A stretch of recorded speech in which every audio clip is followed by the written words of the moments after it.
The New York Giants fall 28-20 to the Dallas Cowboys. Instant analysis, what went right, and ultimately what went wrong. Coming right up. Stay tuned.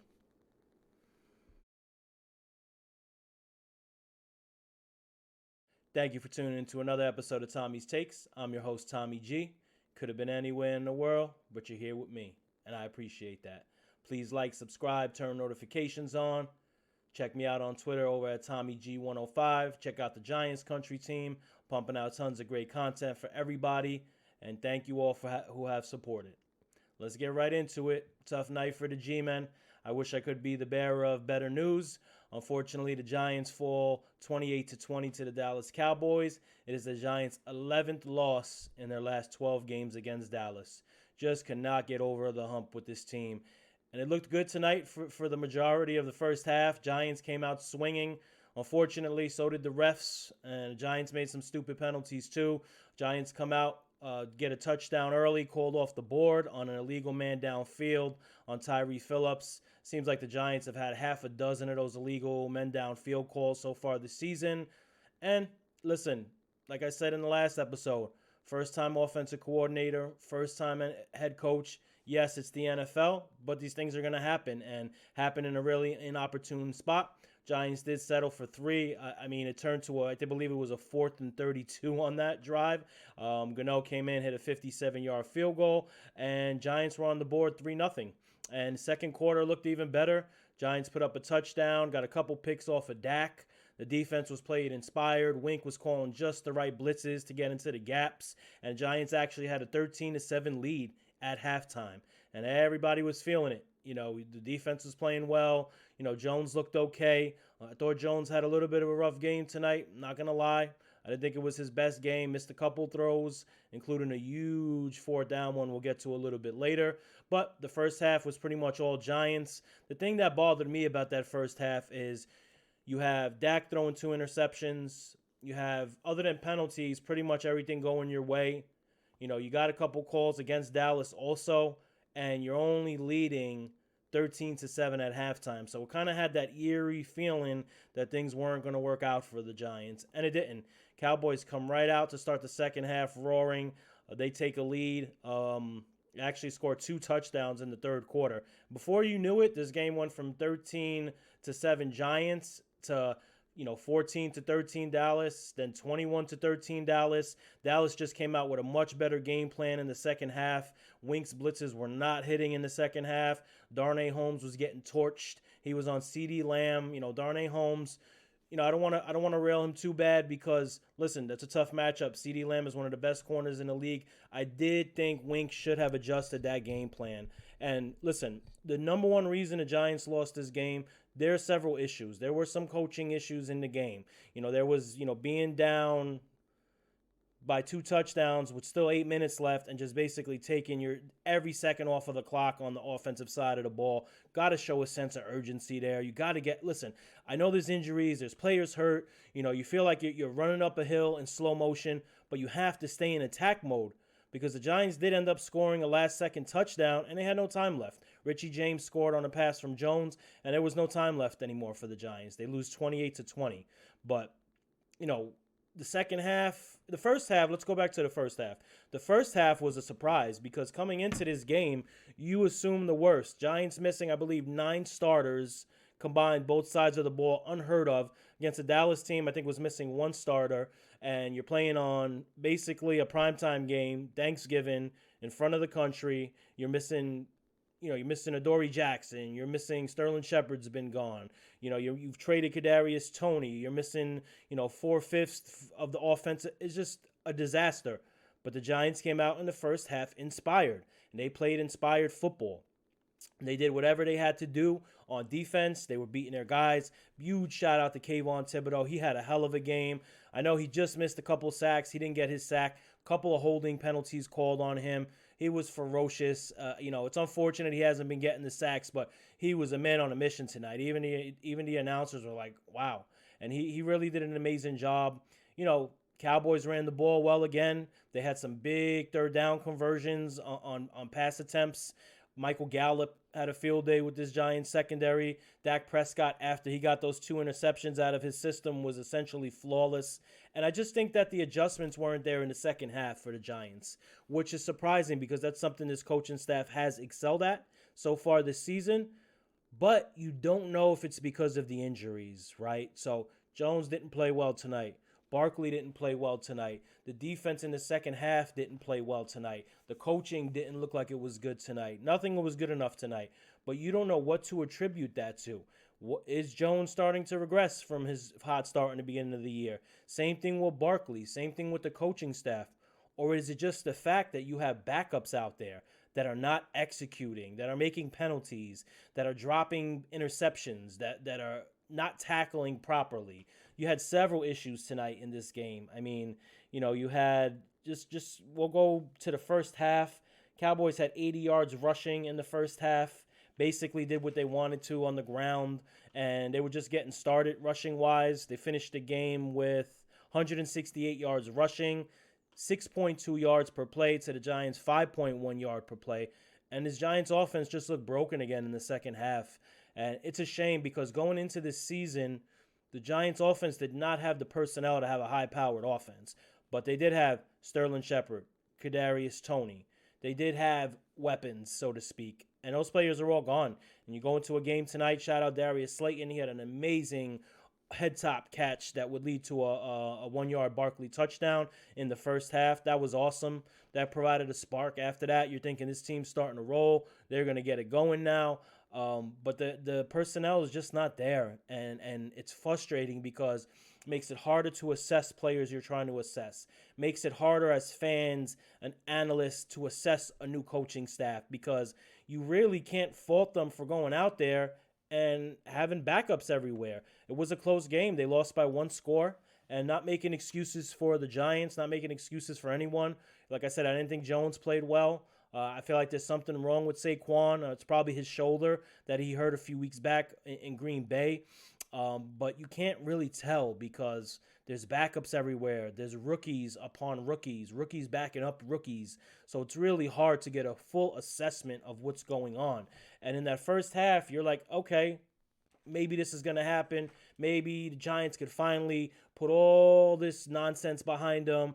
Spirited effort. They gave you that in the first half. And most people, analysts, fans, thought this would be a blowout coming into the game. That's how shorthanded the Giants were. And it wasn't. And I think that's a testament to the coaching staff. But it doesn't mean they weren't without flaws. The execution was very poor. Special teams, 2 opportunities to down the ball inside the 1-yard line. Bounces right in the back of the end zone. That's essentially a 25-yard shift when that happens. And they're not easy plays. I'm not going to sit here and tell you they're easy plays, but they're plays that need to be made if you want to win football games against good teams like Dallas. And no matter how much Giants fans may not like Dallas, can't stand them, they're a good football team. And when you play a good football team, you can't have opening touchdowns called back on illegal men downfield. You can't incomplete a 4th and 1 when you have 10 men on the field on offense. Unacceptable. And I want to talk about that 4th and 1 in the second half because I feel like that changed the game. I really do. 4th and 1 near midfield. Giants decide to go for it. The play before, Barkley got 3 yards, needed about 3.5, and they run a little short out route to Barkley. He's basically wide open. Jones has pressure. Bad throw. You want to lead the running back at least a little bit more. I know you can't fully lead him because you did have the pressure and the D-line is bearing down on you. Barkley had to do a full turnaround to catch the ball. He bobbled it. He dropped it. Dallas takes over right there and basically never looked back. And when you went back and you saw the replay, Giants had 10 men on the field. And whether you say that didn't affect the play, it was a bad pass, it was a bad drop, that's all correct. That's all fine and dandy. But you cannot, on a play like that, at that stage of the game, versus a team like Dallas, have 10 men on the field. At this point in the season, this is not camp. This is not the blue-white scrimmage. This is not opening day. The Giants are actually playing worse than they were to start the season. And it frustrates everybody because you have so many players out you really don't want to blame. You don't want to blame the coaching staff. You don't want to blame Jones. You don't want to blame Barkley because they're playing with backups all over the place. But at some point, you have to assess what's happening and who did wrong. And on this play, this specific 4th and 1, when you have 10 men on the field, that has nothing to do with injuries. That has nothing to do with execution of the players. That's a coaching issue. And this coaching staff, for all the credit that has been praised and heaped on them, they have struggled the last couple of weeks. I mean, when you look at penalties, that first 2 drives alone for the Giants, I counted like 5, 6 penalties. Some of them were called back. The broadcast had a less number of penalties. Maybe I'm wrong. Felt like they had a ton of penalties on those first 2 offensive drives, and they lost a touchdown on that first drive, right? So you lose a touchdown on the first drive. Miraculously, you get a field goal after you had 1st down and 10 go to 4th and 32. Jones had a intentional grounding. You go to 4th and 32. Luckily, you have Graham Gano, who goes out there and hits a 57-yard field goal. So you basically lost 4 points there. You don't down 2 punts on the goal line that you had an opportunity to. Who knows what that could have led to. 8 minutes left at the end of the game. You're down 2 scores, and you're basically bleeding the clock out. If you even get some points on that drive, and also I spoke about this before, Giants are obviously struggling personnel-wise, especially offensively. Run some hurry up. Run some quick pace offense. Just forget the 2-minute drill for now in this case, which is, it's ridiculous that they bled every second out of that clock with 7, 8 minutes left. That's unbelievable. It was almost waving the white flag, and can't happen. You can't have that happen because, look, you get the ball back from Dallas after that. You score a late touchdown, and there's just seconds left. The game's basically a formality at that point. So I do think there's some blame to go around here for the coaching staff. I think they're having trouble executing their game plan with the injuries. I think that's really hurting them. Defensively, very spirited first half. I thought the defense looked awesome in the first half. Couple picks on Dak. You had the Julian Love interception. Nice play he made. You had Rodarius Williams. Nice to see him make a big play. But then in the second half, that was all gone. The cornerbacks were getting smoked. Wink stayed steadfast to his blitz man defense, and it just continued to get toasted. And Giants had no answer for that Dallas passing attack in the second half. It was just like playing catch. Couldn't stop the tight end. You had Jake Ferguson, hurdling Jason Pinnock out there. Super embarrassing. Tight ends were getting open all second half. Zeke Elliott running all through the defense. So it really was a tale of 2 halves, but it could have been different if the Giants showed a little bit of pace towards the end of that fourth quarter. Had the Giants downed those punts, had the Giants not had those penalties. And listen, I get it. Some of those penalties today were ridiculous. The second holding call on Darnay Holmes, I didn't see him barely even touch the receiver. That was a ridiculous penalty to be called in that spot. And that was a killer penalty. That was on 3rd down for Dallas. Gave them a 1st down. They end up scoring on that drive. So the refs definitely did their part in this game. I want to make that clear as well. But you have to win around that. You have no choice. Giants gave up 429 total yards. That's not good enough. Not going to cut it. 168 rushing yards. Another big problem for the offense. 3 for 11 on 3rd down. 0 for 2 on 4th down. So a combined 3 for 13 on deciding downs, 3rd and 4th. Not going to cut it. Jones didn't look crisp. Had a couple throws that were off center. Barkley was basically running in circles. You had Brightwell come in towards the end of the game and run hard, which was nice to see, which was nice. But then that was it. You didn't really have anything else offensively. Like I said earlier, Slayton made some plays, which was nice to see, but really a struggle. And Cowboys ran 69 plays to the Giants 59. When you add up the penalties, it says Giants had 7 for 66. Still not a good number. Time of possession, Dallas dominated. So if you're the Giants and you're looking at this game now, you've lost 2 in a row. You've lost 3 out of your last 4. You're going to get a little bit of a bye here, which this team needs desperately. Hopefully they can get Bellinger and Neal back after this 11 days off they have following the Thanksgiving game. They need some players back because this team is decimated by injuries. It's affecting the execution. It's affecting the coaching staff. And it almost looks like a tale of 2 teams now. It really does. Couldn't stop the run again. That part has been a mainstay, all season long. Can't stop the run. And Dallas came out swinging in the second half. Giants had no answers. The blitzes were just not hitting like they were in the first half. But I think as a Giants fan, if you look at this game, you can't be too upset. The team's still 7-4. You're going to get some time off here to heal up some players, which they need desperately. Um, and you have a tough schedule coming up. You're going to have to win 3 more games to get in the playoffs. So you're really looking at beating Indy, hopefully, splitting with Washington. You're never going to say you're going to beat a division opponent twice out of 2 games. Hopefully split with Philly, and then you get your 3 games. You make the playoffs. Hopefully you get some of these players back. Hopefully Adoree could be back at the end of the season, because this team was already a bottom 5 personnel talent-wise team heading into the season. And when you're missing 8-9 starters, it's miraculous they even stayed in this game. It's miraculous they were able to fight with the Cowboys. And in that first half, looked like it was going to be a Giant night, but it wasn't. So a couple other things we have here. Like I said, defense, run D struggled. The blitzes didn't hit in the second half. Corners had trouble holding. Darnay was called for a couple of holding penalties. He got burnt a couple times, and really didn't do much defensively in the second half. Cowboys did what they needed to do. It was unfortunate because the first half was a great defensive performance. Cowboys scored 3 touchdowns in the second half. Not going to win a lot of games giving up 3 touchdowns in the second half, especially when the offense struggles. And, I have to say, this Giants offense just majority of the game seems broken. Whether it's play calling, whether it's execution, struggling in short down distance, struggling on third down, struggling in fourth down. And it was really evident tonight. Like I said, they started the game very well. They had the touchdown called back. They got a field goal. You had the beautiful throw and catch to Slayton, which they scored on the next play with Barkley. But that was really it. Offensively, there wasn't much else. You had the James touchdown, essentially in garbage time to end the game. And Giants have some tough decisions at the end of this year with Jones and Barkley. And it seems like the offense is regressing. And I think a big part of that, and I hate to make excuses due to injury, but ever since this team lost Evan Neal and Daniel Bellinger in that Jacksonville game, this offense has not clicked. They did okay versus Houston. Other than that, this offense has been flat.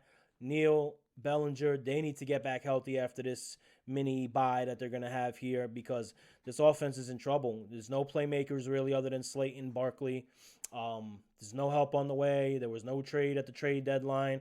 But it is also a rebuild year. This is not a team that, was meant to win a Super Bowl this year or compete for a Super Bowl.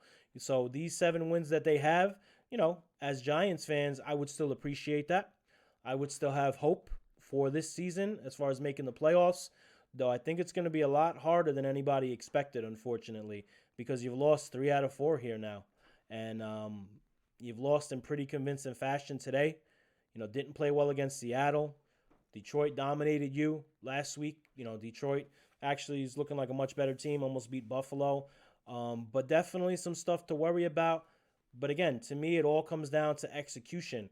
When you have second, third, and fourth string guys in there, they're just not going to execute like the starter.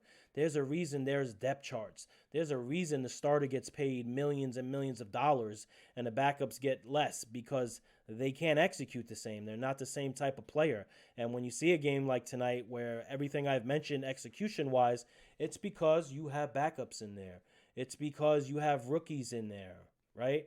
Shout out again to Kayvon Thibodeau, who is a rookie. He came to play tonight. He had his motor going. He was on 100 tonight. It's like I said, it's a shame he didn't get a sack, because he came close at least 5 or 6 times. At least 5 or 6 times. And the Cowboys' offensive line at one point was like, they were just standing around looking at each other like, what's going on?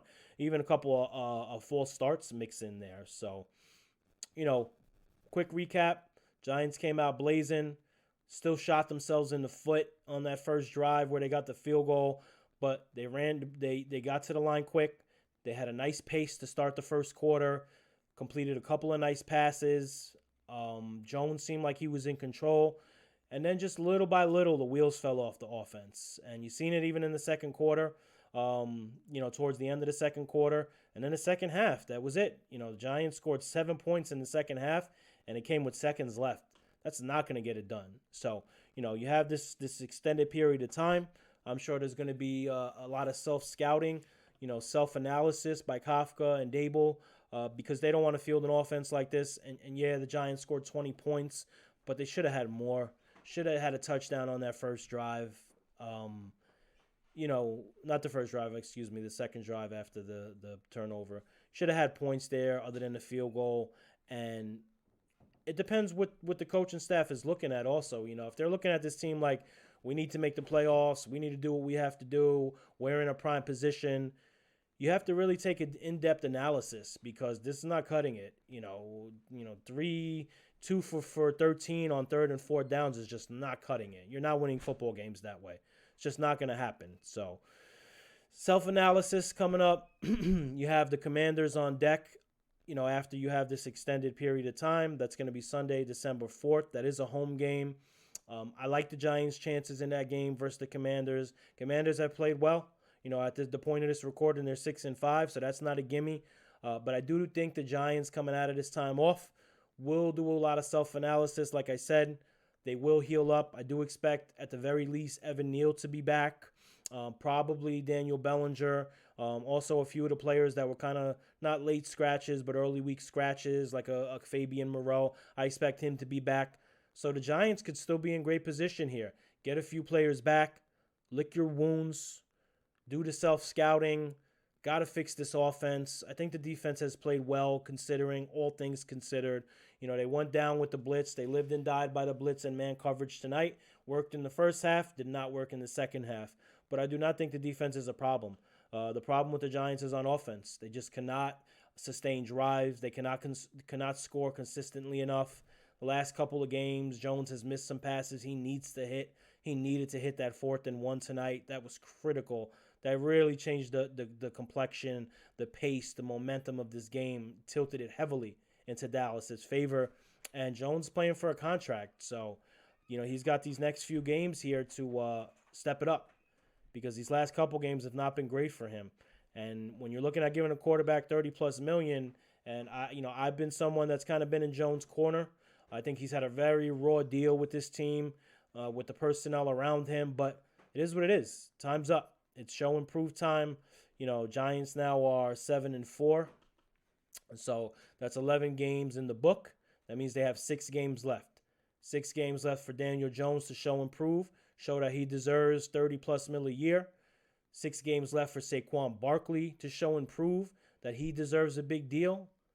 And 6 games left for this coaching staff to put their imprint and have the arrow pointing up. And that's the one thing. Listen, if the Giants make the playoffs, awesome. If the Giants, can win a playoff game, amazing. Cinderella story considering what they've been dealing with. But the number one key, the number one focus of this coaching staff and his team right now is you want to get this arrow pointing upward, rebuild or not. You want to end these 6 games saying to yourself as a coaching staff, as a player, we progressed. From when we played Tennessee in week 1, we got better. We executed better. We called plays better as a coaching staff. We did adjustments better as a coaching staff. No adjustments really tonight for the second half. They went out there with the same game plan on offense, same game plan on defense. It worked in the first half, did not work in the second half. So you need to have that arrow pointing up if you're Brian Daboll and the coaching staff. Listen, is this loss going to throw the rebuild off kilter? Of course not. It was never going to be that. Especially after winning 7 games. It's pretty much house money here. I know some fans might not want to hear that. We're in a playoff race, and they are. And you never know. Maybe the Giants could squeeze 3-4 wins out of this last 6. You just never really know. And it's going to be interesting to see down the stretch what happens because there's a lot of question marks still for this team. That's it for tonight's show. Please like, subscribe, turn notifications on. Check me out on Twitter, TommyG105. Check out the Giants Country team, pumping out a ton of content for you guys and gals. Of course, I always want to end the show. Thank you for the support. Thank you for the likes, subscriptions. Thank you for the comments. Love to engage with everybody. And hopefully we get some more Giants wins here down the stretch to celebrate. But for now, peace.